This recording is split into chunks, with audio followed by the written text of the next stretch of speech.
हाँ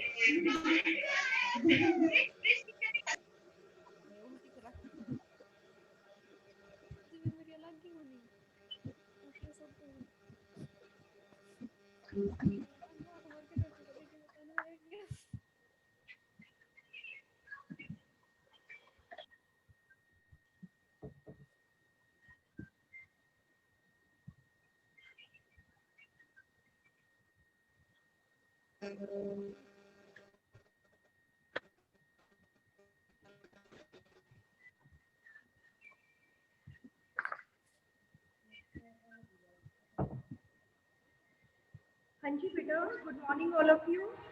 आज का हम आगे टॉपिक कंटिन्यू करेंगे।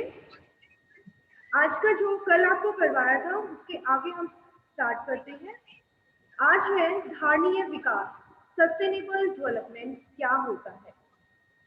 आई होप आपने ये वर्ड पहले भी सुना होगा, नहीं सुना है तो भी हम यहाँ पे इसको डिस्कस आउट करेंगे। क्या होता है धारणीय विकास?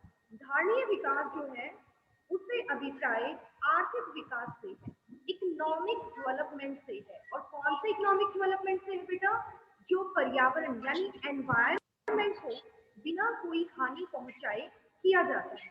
यानी ऐसा डेवलपमेंट जो आप करो तो आपका जो एनवायरनमेंट है वो उससे इफेक्ट ना हो, उसको कोई हानि ना पहुंचे। ठीक है, that is a sustainable development. अब सस्टेनेबल डेवलपमेंट दूसरे शब्दों में हम कह सकते हैं ऐसी प्रोसेस से है जो भावी पीढ़ी की आवश्यकताओं को, भावी पीढ़ी से मतलब है हमारी आगे आने वाली जनरेशन से, उनकी योग्यताओं को बिना कोई हानि या क्षति पहुंचाए, उनको कोई लॉस ना हो। यानी हम जो डेवलपमेंट कर रहे हैं उससे हमारी आगे आने वाली जो जनरेशन है उसकी जो योग्यताएं हैं, उसकी जो कैपेबिलिटी है उस पर इफेक्ट ना पड़े, उसको हानि ना पहुंचे और वर्तमान पीढ़ी की आवश्यकताओं को हम पूरा करें। That is a sustainable development. ठीक है, तो कहते हैं कि मैं ये कुछ बच्चे और आगे हैं, इनको एडमिट कर देती हूँ बेटा।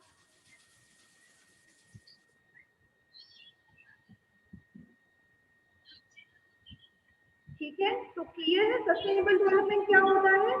सस्टेनेबल डेवलपमेंट एक ऐसी प्रक्रिया है जो वर्तमान की जो आपकी जनरेशन है उसको तो उसका तो क्या हो, उसकी आवश्यकताएं, उसकी नीड वो तो प्रोसेस में रहे, उसको पूरा करो, लेकिन आगे आने वाली जो जनरेशन है बेटा वो भी उससे इफेक्ट ना हो, उन्हें हानि ना हो। Is it clear? Then next point is विकसित अर्थव्यवस्थाओं की विशेषताएं। अभी हमने जो पहले किया है बेटा वो क्या था, हमने अभी से पहले जो टॉपिक हमारा चल रहा था उसी का नेक्स्ट आ जाती है फीचर्स ऑफ डेवलप्ड इकोनॉमी। अब आपको ये पता होना चाहिए, जब आपने ये स्टडी आउट कर लिया कि डेवलप्ड और क्या था, ग्रोथ, डेवलपमेंट और ग्रोथ पढ़ा था ना दोनों हमने की थी। तो अब लगता है कि अगर हमारी इकोनॉमी डेवलप्ड है या नहीं है, तो यहाँ पे जस्ट फीचर्स बताई गई है कि वो कौन सी विशेषताएं हैं जिनके आधार पर आप ये शॉर्ट आउट कर सकते हो बेटा कि क्या अर्थव्यवस्था विकसित है या नहीं। तो ये मेन वो फीचर्स हैं जिनसे आप वेरीफाई कर सकते हो कि that economy is developed. Okay, then first feature आती है बेटा इसकी अधिक प्रति व्यक्ति वार्षिक आय। जैसे बेटा मैंने आपको फर्स्ट चैप्टर में डेवलप्ड और डेवलपिंग कंट्री के रिगार्डिंग स्टडी आउट करवाया था, वैसे ही ये फीचर्स भी लगभग 60 से 70% होती है आपकी। ठीक है, अब ये भी यहाँ पे यही कहता है अगर इकोनॉमी डेवलप्ड है तो उसकी सबसे पहली पहचान क्या होगी कि वहां के लोगों की जो पर कैपिटा इनकम है वो क्या होगी, ज्यादा होगी। ठीक है, प्रति व्यक्ति जो आय है वो ज्यादा होगी। अब यहाँ पे विश्व विकास रिपोर्ट 2016 इसने भी अपने व्यूज दिए हैं और डाटा शॉर्ट आउट किया है कि जो अल्पविकसित प्रति व्यक्ति आय लगभग कितने गुना होती है, 30 गुना अधिक होती है। उनसे अगर कंपेयर करोगे ना आप तो 30 यानी 30 मल्टीप्लाई वो उससे ज्यादा होगी। तो फर्स्ट पॉइंट इज कि प्रति व्यक्ति आय ज्यादा होगी। Then next point is high rate of growth, यानी जो उनकी ग्रोथ है वो भी हाई हो।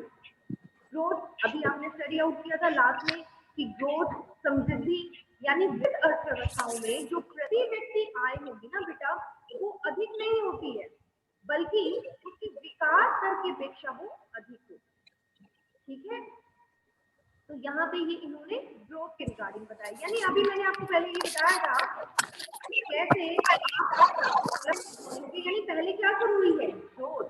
ग्रोथ हो रही है तो आप बता सकते हो डेवलपमेंट। ठीक है बेटा, एक मिनट, ये सब चला गया।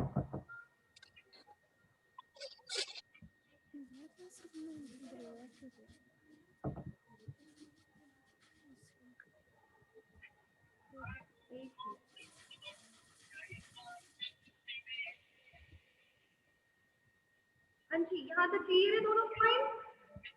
देन नेक्स्ट आता है ऊंचा जीवन स्तर, यानी हाई स्टैंडर्ड ऑफ लिविंग। अब वो कहता है कि ये भी एक मेन फीचर है बेटा कि जो विकसित देश होंगे उनके लोगों का जो जीवन स्तर है, उनका जो रहन सहन होगा बहुत ऊंचा होगा। ठीक है, उनका रहन सहन बहुत ऊंचा होगा, यानी वे केवल भोजन, कपड़ा, मकान, यानी ये जो तीन बेसिक नीड होती है ना, रोटी, कपड़ा और मकान, केवल इन आवश्यकताओं को ही नहीं पूरा करेंगे, बल्कि कंफर्ट और लग्जरी जो गुड्स होंगी उनका उपभोग भी वो सफलतापूर्वक करेंगे। कंफर्ट और लग्जरी गुड्स समझते हो, जैसे घर में एक आपकी नीड नहीं है टीवी की, लेकिन आपके घर में नॉर्मल टीवी, उससे भी काम चल रहा है, लेकिन टाइम टू टाइम पीरियड आप क्या करोगे, एलसीडी लोगे, एलईडी लोगे। ठीक है, वैसे ही एक नॉर्मल फ्रिज से भी काम चल रहा है, लेकिन अभी आपको डबल डोर चाहिए, देन आपको फिर और उसमें और अच्छी वैरायटी चाहिए, तो ये लग्जरीज में आ जाती है। आपका फैन से भी काम चल रहा है, लेकिन फिर आपने कूलर लिया, कूलर के बाद आपने एसी लिया, तो ये लग्जरीज आपकी बढ़ती जाएंगी, यानी उनका लेवल ऑफ लिविंग जो है वो हाई रहेगा। Is it clear? इसमें इन्होंने पॉइंट भी शॉर्ट आउट किया है कि विकसित देशों में प्रति व्यक्ति जो लग्जरी गुड्स का वो रहेगा वो 3700 कैलोरी के अकॉर्डिंग बताया गया है, और जो अल्पविकसित देश है उनमें 2400 कैलोरी के अकॉर्डिंग बताया गया। विकसित और अल्पविकसित, अब यहाँ पे फिर कंपैरिजन कर दिया, तो इससे भी आपको क्लैरिफाई रहेगा कि फर्स्ट चैप्टर में जैसे था फीचर्स के रिगार्डिंग हमने कंपैरिजन किया था, वैसे ही यहाँ। देन नेक्स्ट पॉइंट इज पूंजी निर्माण की ऊंची दर और कम पूंजी उत्पादन अनुपात। जो ये कंट्री होगी, ये जो डेवलप्ड इकोनॉमी होगी, इसके अंतर्गत क्या होगा, ये कहता है कि इनमें आय अधिक होगी, इनकम ज्यादा होगी, नॉर्मल है लोगों की, तभी तो वो लेवल ऑफ लिविंग हाई जिएंगे बेटा, उनकी इनकम ज्यादा है। इनकम ज्यादा है तो उनमें सेविंग करने की जो कैपेसिटी होगी, जो क्षमता होगी, वो भी अधिक होगी। अब सेविंग्स अच्छी करेंगे तो क्या कर सकते हैं, इन्वेस्टमेंट कर सकते हैं, वो इन्वेस्टमेंट करने में भी सक्षम होंगे। इन्वेस्टमेंट कर सकेंगे तो उससे क्या होगा, अधिक मात्रा में इकोनॉमी में इन्वेस्टमेंट कर सकेंगे, उसके फलस्वरूप इकोनॉमी में पूंजी निर्माण की जो दर होगी, कैपिटल फॉर्मेशन जो होगा वो भी तेजी से होगा, तो ये सर्कुलर फ्लो चलता रहेगा। Is it clear? अब इसको इस सर्कुलर फ्लो के अंतर्गत दो चीजें लेके चला है, एक पूंजी गहन के अकॉर्डिंग भी हो सकता है और पूंजी विस्तार के अकॉर्डिंग भी हो सकता है। ठीक है, अब पूंजी गहन क्या होता है, पूंजी गहन के अंतर्गत क्या होता है बेटा कि जो वर्तमान श्रमिक है उनमें से प्रत्येक को अच्छी मशीनें दी जाए, जो अवेलेबल आपके पास लेबर है, ओके, उस लेबर को अच्छे सोर्सेज दिए जाए, अच्छे इंस्ट्रूमेंट्स दिए जाए, उनको प्रशिक्षण दिया जाए और उनकी योग्यता में वृद्धि की जाए। अब मैं आपको कोई काम दे दूं बेटा और आपको उस काम का कुछ भी नहीं पता, ठीक है, मैं आपको कुछ प्रिपरेशन करना दे दूं, सर्वे करना दे दूं और कहूं कि मुझे ये सर्वे करके दो शाम तक, लेकिन आपको यही नॉलेज नहीं है आपने कहाँ का सर्वे करना है, डाटा कितना कलेक्ट करना है, प्राइमरी डाटा लेना है, सेकेंडरी डाटा लेना है। जब आप चीजों को ऑल ओवर इंफॉर्मेशन ही नहीं होगी तो क्या वो आप काम कर सकोगे, नहीं कर सकोगे। तो इसके लिए उस पूंजी गहन होना जरूरी है, यानी अवेलेबल लेबर को चीजें तो आप प्रोवाइड करो, लेकिन वो उसमें परफेक्ट होना भी जरूरी है। Is it clear? Then next point is इसी का ही पूंजी विस्तार। कई बार बेटा इन दोनों में कंपैरिजन भी पूछ लेते हैं, तो आपको ये क्लैरिफाई होना चाहिए या 2 मार्क्स में भी पूछा जा सकता है। पूंजी विस्तार क्या होता है? पूंजी का विस्तार यानी ये नहीं है कि कैपिटल एक्सचेंज कर रहे हो आप, कैपिटल को विस्तार हो गया, नो। यहाँ पर जो आपके देश में अधिक श्रमिक हैं उनको रोजगार के लिए मशीन और यंत्रों का अधिक प्रयोग किया जाए, यानी जो भी लेबर है उनको प्रोवाइड करो, उनका और ज्यादा विस्तार हो। फॉर एग्जाम्पल जैसे आपके जो देश में है इस्पात, रसायन, इलेक्ट्रिसिटी, ये मतलब इलेक्ट्रिक्स आदि के जो उद्योग हैं, इनमें क्या है, बहुत ज्यादा पूंजी की आवश्यकता होती है बेटा। तो अगर आपके पास पूंजी अवेलेबल है तो आप इन्वेस्ट करो ना इन चीजों में, ताकि लोगों को भी एम्प्लॉयमेंट मिले। ठीक है, तो ये दोनों चीजें आ जाती हैं आपकी पूंजी निर्माण के अंतर्गत।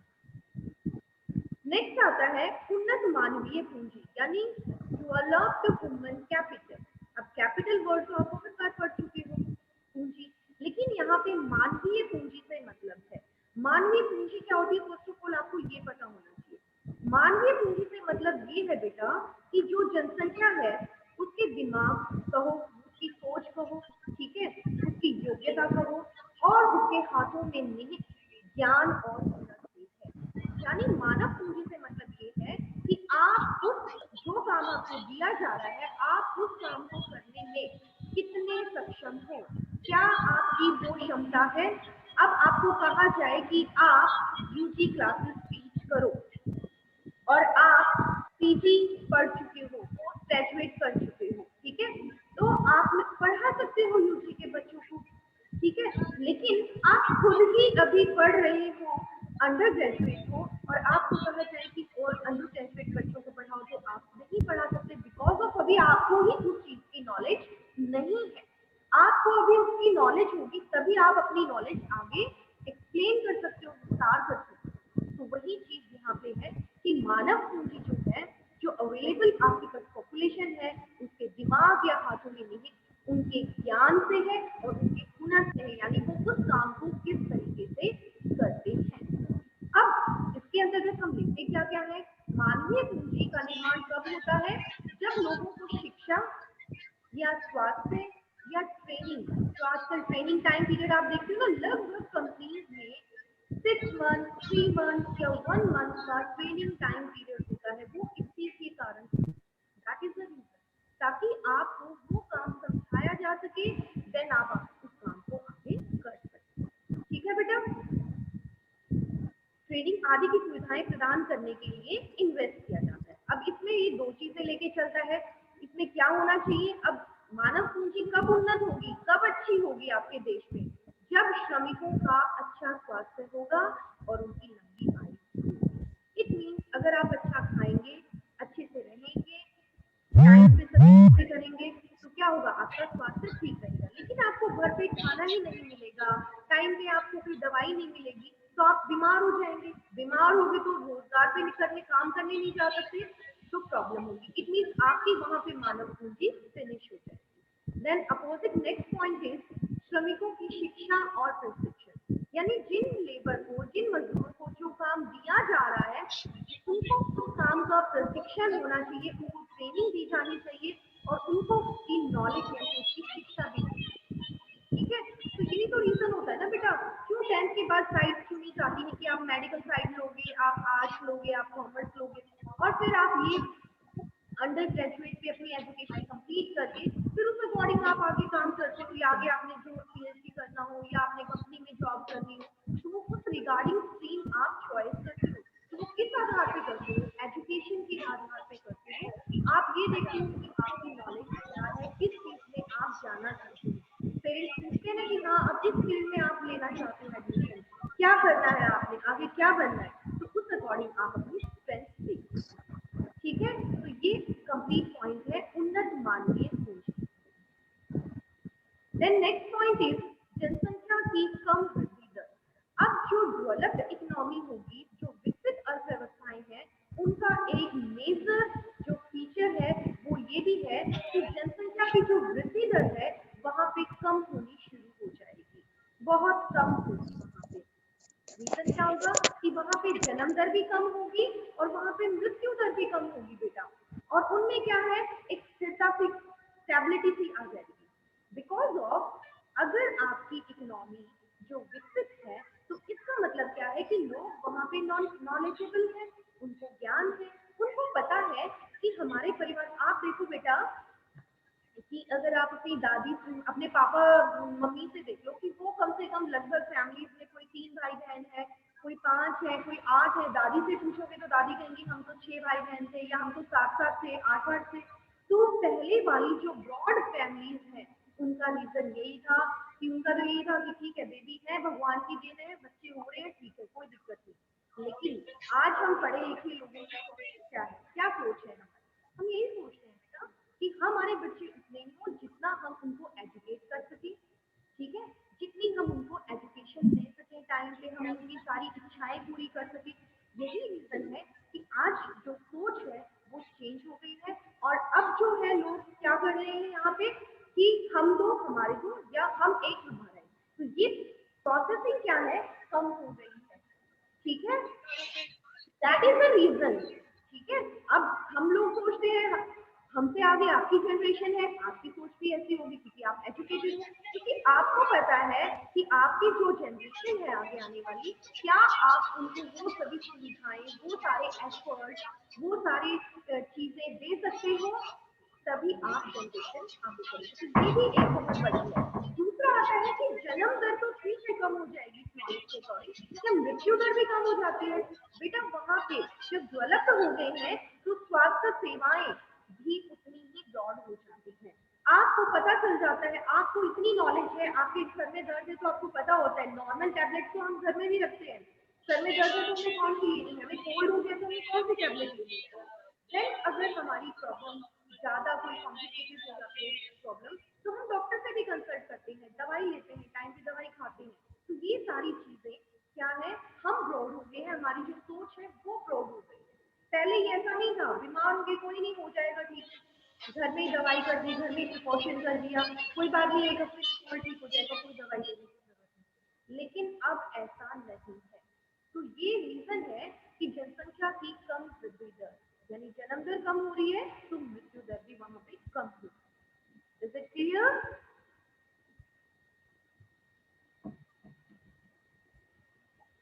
देन आगे है बेटा तकनीकी प्रगति। टेक्नोलॉजिकल जो है वो भी प्रोग्रेस होनी शुरू होती है, ये भी एक बहुत बड़ी फीचर है विकसित देश। अब वो कहता है कि प्रगतिशील होते हैं जो विकसित देश होते हैं, टाइम टू टाइम पीरियड नई नई चीजों के एक्सपेरिमेंट करने के इच्छुक होते हैं, उनको एक्सेप्ट करने के इच्छुक होते हैं। हम तकनीकी प्रगति, अब इसको पहले आपको ये पता होना चाहिए कि होती क्या है। तकनीकी प्रगति से मतलब क्या है बेटा, कि जो नव प्रवर्तन के कारण होती है, यानी नई नई जो आविष्कार हो, नई नई चीजों की जो खोज होती है, that is the technical progress. अब नई वस्तुएं हैं, वर्तमान वस्तु के उत्पादन की नई विधियां या व्यवसायिक संगठनों के नए प्रकारों को प्रस्तुत करती है। इसलिए आपको टेक्निकल प्रोग्रेस से मतलब ये है, तकनीकी से तो आप समझते हो टेक्नोलॉजी, न्यू मशीनों का यूज करना, क्या उसमें प्रोग्रेस हो रही है? तो ये भी एक बहुत बड़ी फीचर है कि इसमें प्रोग्रेस हो रही है और बहुत ज्यादा प्रोग्रेस हो रही है। जैसे मैंने आपको लास्ट उसमें भी एक्सप्लेन किया था कि जो एक फार्मर है, पहले बेटा हल और बैल से खेती कर लेते थे, लेकिन अब आपको बहुत रेयर देखने को मिलेगा किसी खेत में ऐसा करते हुए। लगभग लोग ट्रैक्टर से ही खेती करते हैं। जो छोटे किसान हैं, जो अपना खुद का नहीं खरीद सकते, चाहे वो रेंट पे लेके आए, चाहे फ्रेंड से लेके आए, लेकिन वो उस अकॉर्डिंग उन चीजों को मैनेज कर लेते हैं, ठीक है। अब ये नहीं है कि आप पानी ला ला के डालोगे, अब नल है, ट्यूबवेल है, घर घर में हैंडपंप हो गया। पहले लोग गांव में तो स्पेशली सर पे मटका लेके पानी लेने जाते थे के लिए, लेकिन अब आप बहुत रेयर देखने को मिलेगा कि लेने जाते हैं, घर घर में पानी आ गया। तो चाहे गांव हो चाहे शहर हो, टेक्निकल प्रोग्रेस जो है वो बहुत तेजी से हुई है, तो ये भी इसकी एक खास विशेषता है। आई होप तो आपको यहाँ तक क्लियर हो गया। देन नेक्स्ट पॉइंट इज बेटा ऑक्यूपेशनल स्ट्रक्चर। ऑक्यूपेशनल होता है जो व्यवसायिक ढांचा है आपका, that is the occupational structure. It mean क्या है कि जो विकसित देश है बेटा, उनमें कार्यशील पूंजी पर अधिक भाग, कार्यशील पूंजी से मतलब होता है ऐसी कैपिटल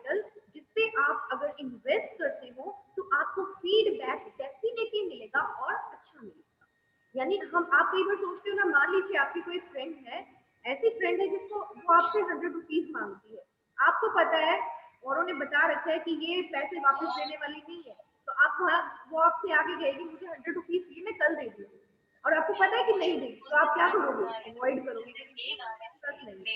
लेकिन आपकी कोई फास्ट फ्रेंड है और आपको पता है इसको नीड है और मुझे देना, ये मुझे दे देगी, अब नहीं तो 1 महीने बाद दे दूंगी, तो आप वहाँ पे इन्वेस्ट करो। वैसे ही है ये कार्यशील पूंजी कि जहाँ पे इन्वेस्ट करो और आपको फीडबैक डेफिनेटली। ओके, अब ये कार्यशील पूंजी का भाग किसमें इन्वेस्ट करते हैं ज्यादातर? वित्तीय क्षेत्र और द्वितीय। वित्तीय क्षेत्र कौन सा होता है? सर्विस सेक्टर जिसे आप बोलते हो ना, वो। और सेकेंडरी द्वितीय क्षेत्र कौन सा होता है? जो इंडस्ट्रियल सेक्टर होता है वो होता है। ठीक है, सेकेंडरी और जो टर्शरी, जो दोनों सेक्टर होते हैं, इनमें इन्वेस्ट किया जाता है कार्यशील पूंजी का ज्यादा। जबकि जो एग्रीकल्चर, जो फर्स्ट प्राइमरी सेक्टर हम बोलते हैं एग्रीकल्चर सेक्टर को बेटा, और जो एग्रीकल्चर सेक्टर है इसमें पूंजी का कम भाग लगा होता है। बिकॉज ऑफ एग्रीकल्चर पे इतना बर्डन नहीं दिया जाता, क्योंकि वहाँ पे पता है कि इतना एम्प्लॉयमेंट और इतनी चीजें इसमें अवेलेबल होती है। ठीक है, क्योंकि बेटा आपको एक एग्जाम्पल देती हूँ इसका।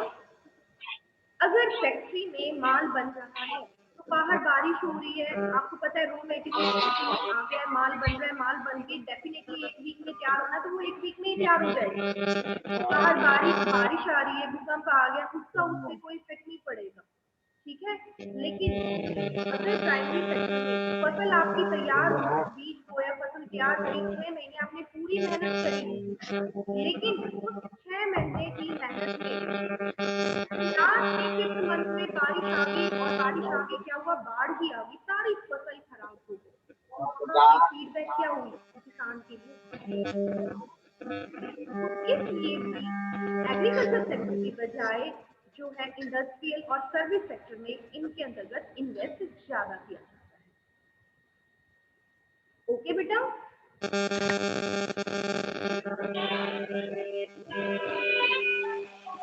देन नेक्स्ट है विकास प्रेरक आर्थिक एजेंसियां। ये भी फीचर्स के अंतर्गत आती हैं कि कुछ विकास प्रेरक आर्थिक एजेंसियां हैं, जिनके अंतर्गत कौन सी होती है विकास प्रेरक एजेंसियां, जो भी अपना इंपॉर्टेंट रोल अदा करती हैं। जैसे बैंक हो गए बेटा, ठीक है, जो फाइनेंशियल या जो वित्तीय और निवेश संबंधी संस्थाएं होती हैं, तो अपनी इन्वेस्टमेंट करने वाले सोर्सेज होते हैं, इसमें इन्वेस्टमेंट किया जाता है, छोटी छोटी जो चीजें खोली जाएं जिनके थ्रू लोगों को एम्प्लॉयमेंट मिले। ठीक है, और नियोजन संस्थाएं होगी। ये सारी चीजें ऐसी हैं जो इकोनॉमी में अगर time to time period investment करती रहे तो लोगों को एम्प्लॉयमेंट भी मिलेगा और वो डेवलपमेंट भी करेगा। ठीक है, तो ये विकास प्रेरक यानी ग्रोथ ओरिएंटेड इकोनॉमिक एजेंसी जो एक रोल अदा करती हैं इकोनॉमी के अंदर। देन नेक्स्ट वन इज यानी जो फॉरेन ट्रेड है वो भी एडवांस हो जाता है। यानी एडवांस कब होगा बेटा? जब आपके एक्सपोर्ट ज्यादा हो जाएंगे और इंपोर्ट करना आप कम से कम कर दोगे। इट मीन्स आपका फॉरेन ट्रेड जो है वो एडवांस होता जा रहा है, और वो एडवांस होगा तो हमारा क्या होगा? बैलेंस ऑफ पेमेंट अनुकूल हो जाएगा, इक्विलिब्रियम मिलेगा, वो हमारी इकोनॉमी हो जाएगा। तो ये भी इसका एक इम्पोर्टेंट है। Then the next one is develop the natural resources। प्राकृतिक संसाधन हैं आपके, उनका काफी सीमा तक सफल प्रयोग होता है। यानी वेस्ट नहीं करते, जो आपको नेचुरल रिसोर्सेज इकोनॉमी से मिल रहे हैं, जो संसाधन मिल रहे हैं, कौन से होते हैं नेचुरल रिसोर्सेज? भूमि है, जल है, पानी है, वन है, इन सब चीजों का आप प्रॉपरली फुल यूटिलाइजेशन और प्रॉपरली वे में करें। यानी पानी अगर आपको मिल रहा है तो ये पानी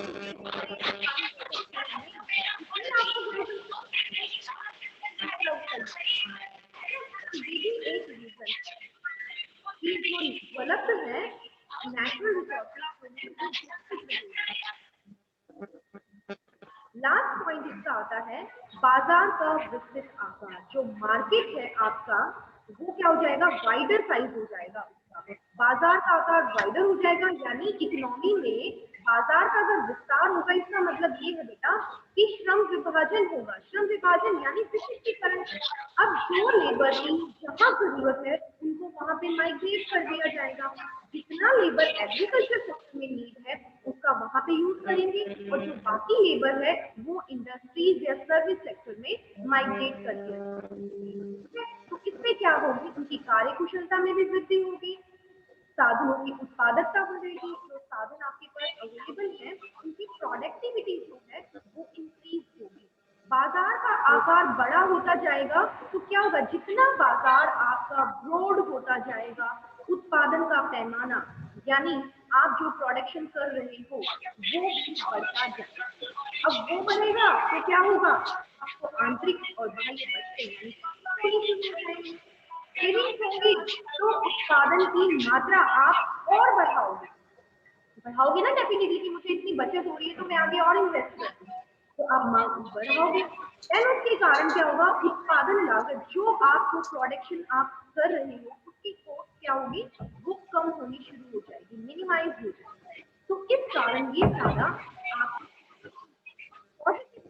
यानी आपने इन्वेस्ट किया तो आपने सेविंग्स भी की, आपको प्रॉफिट भी अर्न हुआ, और आपने फिर उसको री इन्वेस्ट किया और तो आज हमने सस्टेनेबल डेवलपमेंट क्या होता है, और देन उसके बाद हमने कर रहे होंगे। और आज हम नेक्स्ट क्लास इनकमिंग वीक होगी बेटा, और सभी बच्चे अब लेफ्ट कर दें बेटा, इससे और कोई वो ना करे।